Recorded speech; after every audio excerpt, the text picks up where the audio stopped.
Allez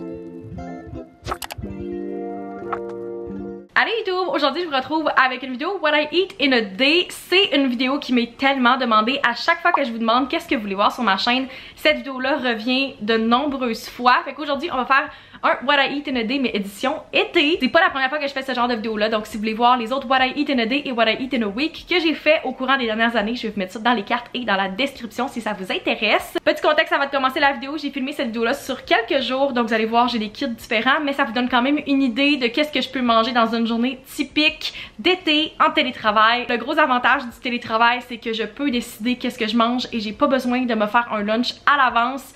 Je peux voir comment que je file cette journée-là et pour le souper, si j'ai besoin de faire dégeler la viande ou préparer quelque chose en avance, je peux le faire parce que je suis à la maison. Si vous n'êtes pas encore abonné, je vous inviterai à le faire pour ne pas manquer d'autres vidéos comme celle-là. Et c'est parti pour le What I Eat in a Day. On commence avec le déjeuner et l'inspiration derrière le déjeuner que je me suis fait aujourd'hui, c'est quand je suis allée bruncher à l'Ofrier il y a quelques semaines. J'ai mangé un super sandwich déjeuner BLT puis je me suis dit pourquoi je recrée pas ça à la maison, c'est super simple, je peux juste acheter tous les ingrédients et le faire. Donc c'est ce que j'ai fait. La première étape, c'est de faire cuire vos œufs et votre bacon. Moi j'ai choisi un œuf cette fois-ci, mais si vous en voulez plus puis vous voulez plus de protéines, vous pouvez en faire 2, 3, c'est vraiment à votre choix. Et en parallèle, j'ai fait cuire mon bacon au micro-ondes pendant ce temps-là.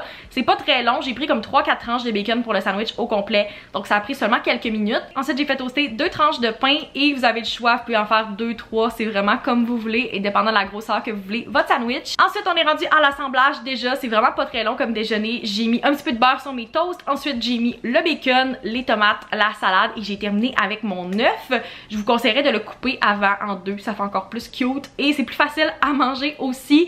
Et avec ça je me suis fait un lait au chocolat. C'est pas la première fois que je fais le sandwich puis vous pouvez décider de l'accompagner avec des patates, c'est ce que j'avais fait la dernière fois, mais j'avais un petit peu moins faim cette journée-là, donc j'ai décidé de seulement le manger avec des fraises. J'avais des fraises du Québec, donc je trouvais que c'est parfait pour accompagner mon déjeuner. Après le déjeuner, je me suis mis au travail et j'ai ouvert une Guru Light, c'est ce que je bois le matin quand je prends de la caféine et j'ai siroté ça au courant de l'avant-midi. Une fois que j'étais prête à dîner, j'ai mis mon eau à bouillir pour ma salade de pâtes. C'est une salade full estivale que j'aime beaucoup ces temps-ci, qui est super rapide à faire et qui prend pas trop d'ingrédients. J'ai pris des pâtes sans gluten, j'ai trouvé les rotini que je trouvais vraiment bonnes. Mes préférées, c'est définitivement les Barilla. Je trouve qu'elles goûtent pratiquement comme des pâtes normales. Je trouve que c'est les meilleures et ils se défont pas trop non plus à la cuisson. Ensuite vous avez besoin de tomates. Moi j'ai pris des tomates cerises, de pesto et d'un légume vert à feuilles. J'ai pris des épinards parce que c'est qu'est-ce que j'avais sous la main cette journée-là. Une fois que les pâtes ont terminé de bouillir, je les égoutte et je les mets quelques minutes au frigo. C'est quelque chose que vous pouvez vraiment faire en avance si vous voulez faire du meal prep et l'avoir en lunch. Mais moi comme je mangeais et que je faisais mon repas pas mal en même temps, je les ai mis 5-10 minutes au frigo et pendant ce temps-là j'ai coupé mes tomates en deux. Une fois que les pâtes ont terminé de refroidir, je les mets dans un bol pour l'assemblage et je rajoute le pesto. Quelque chose que je vous conseille que j'ai pas fait cette fois-ci puis qui aurait vraiment aidé, c'est de garder un petit peu d'eau de cuisson pour que le pesto s'étende vraiment mieux sur les pâtes, mais c'était quand même super bon. C'est juste quelque chose que je vous conseillerais de faire si vous recréez la recette. Une fois que le pesto était bien réparti sur les pâtes, j'ai ajouté les tomates cerises et les épinards et c'est tout. J'ai servi ça avec un verre de jus d'orange. Si vous aimez le fromage ou que vous voulez un petit peu plus de protéines, vous pouvez vraiment ajouter qu'est-ce que vous voulez à l'intérieur. Je mange pas nécessairement de la viande à tous les repas, donc c'était parfait pour moi d'avoir cette version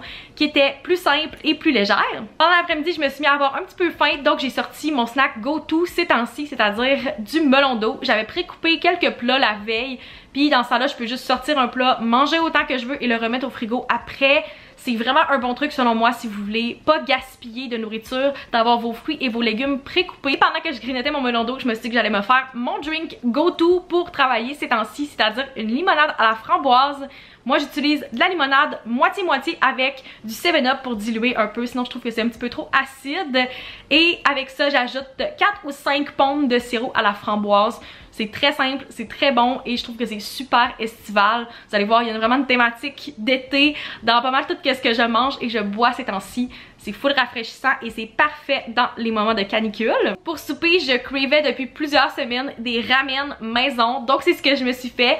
Quelques heures avant mon souper, donc dans le milieu de mon après-midi de travail, j'ai sorti mon porc et tous les ingrédients pour faire ma marinade. Comme ça, il y avait le temps de reposer et de mariner pendant quelques heures avant de faire mon souper. Pour la marinade, je suis allée très simple. J'ai tout simplement utilisé de la sauce soya ainsi que de l'huile. J'ai fait reposer ça au frigo pendant une couple d'heures et quand j'ai terminé ma journée de travail puis que j'étais prête à souper, j'ai ressorti le reste de mes ingrédients. Premièrement, vous avez besoin de ramen, évidemment. J'ai acheté les miens au Costco, c'est des ramen au riz, donc ils sont sans gluten. Ils étaient vraiment bons et ils viennent vraiment par portion individuelle. Pour le bouillon, j'ai utilisé le concentré de bouillon de sushi à la maison, le miso crémeux. Je le recommande, il se prend, c'est IGA puis il est pas très cher et vous pouvez faire plusieurs portions avec. Ensuite, pour les garnitures, j'ai utilisé du maïs. Je recommande vraiment d'utiliser du maïs congelé comme je l'ai fait. Vous pouvez acheter un paquet puis sortir la portion que vous avez besoin. Le maïs de couleur spécifiquement, vraiment bon là-dedans. Et l'autre garniture que je trouve qui va super bien sur toutes les recettes asiatiques, c'est de l'oignon vert. Je vous dirais que l'étape la plus longue, c'est définitivement la cuisson de la viande. Donc j'ai ressorti mon morceau de porc et je l'ai fait saisir des deux côtés rapidement dans une poêle. Puis par la suite, je l'ai mis pendant une vingtaine de minutes au four à 375 ou 400 degrés. Et il était parfaitement cuit. Puis avec la marinade, c'était vraiment bon. Puis ça l'a fait un petit caramélisé sur le dessus. C'était parfait selon moi comme cuisson, puis il était pas trop sec en faisant ça. Pendant que ma viande était au four, j'en ai profité pour faire les autres étapes, c'est-à-dire de faire bouillir mes ramen. Ceux-là que j'ai achetés prenaient 3 à 4 minutes de cuisson, donc c'était très rapide. Et en parallèle, j'ai aussi fait mon bouillon. C'était une tasse, si je me trompe pas, d'eau avec une cuillère ou deux de concentré de miso. Et vous pouvez aussi acheter de la crème. Malheureusement, la mienne était rendue passée date quand je suis arrivée pour la mettre dans mon bouillon. Donc cette fois-là, j'en avais pas. Mais ça fait vraiment bon avec le bouillon crémeux. Je vous le conseille si vous avez de la crème avec vous. Une fois que la cuisson de tous les éléments est terminée, c'est le moment d'assembler. C'est mon moment préféré. Donc vous mettez vos ramen, votre bouillon et vous pouvez ajouter toutes vos garnitures. Vous pouvez vraiment y aller au choix. C'est ça qui est le fun avec les ramen. Vous mettez ce que vous voulez. Si vous aimez quelque chose d'un peu plus épicé, vous pouvez rajouter une garniture épicée. Vous pouvez mettre plus de légumes, moins de légumes, plus de viande. La seule chose qui me manquait, je pense, ce serait un vrai bol à ramen. Je pense que je vais devoir m'en acheter un avec des vraies baguettes que vous pouvez réutiliser. Je me sentais comme au restaurant, j'ai vraiment aimé mon souper. C'est clair que je vais le refaire quand même souvent. Je pense que ça va faire partie de ma rotation de repas.